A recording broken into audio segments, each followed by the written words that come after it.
True story.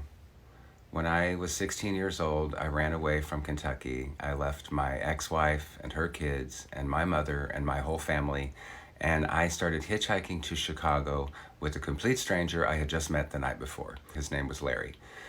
Larry and I didn't know each other, but we ended up having to sleep together under a bridge just to stay warm that night. Of course, the next morning, with barely any sleep, I was freezing to death when a man stopped and picked us up and drove us the rest of the way into the city of Indianapolis, which is a halfway point between my hometown of Eminence, Kentucky, and Chicago. I didn't have any money at all. I only had the clothes on my back. But Larry had about $40, and we stopped at a Hardee's restaurant for breakfast. He bought himself a nice big breakfast and proceeded to tell me that it was just tough luck for me because I didn't have any money. Sorry, I wasn't going to eat.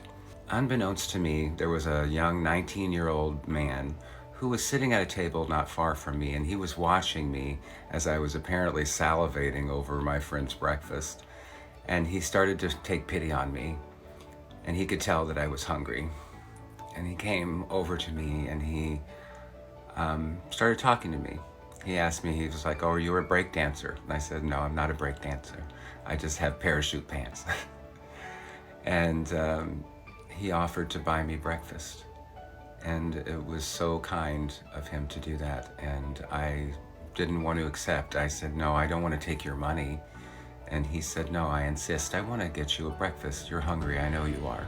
He asked me, "Why didn't your friend buy you breakfast?" And I said, "Well, he doesn't have to, and I'm not angry at him. And he's only got like $33 and some change left anyway." So he sat down at our table and he said to Larry, "Hey, I hear you have enough money to buy a bus ticket to Chicago. Would you like a ride to the bus station?" And Larry jumped at the chance. "Yes, I would love that. It's so cold out here. I want to get on a bus to Chicago." This kind young man squeezed us into his tiny little car and drove us over to the Greyhound bus station, and he bought me a Greyhound bus ticket to Chicago. And Larry said, "Well, what about me?" And he looked at Larry and he said, "Sorry, you got your own money."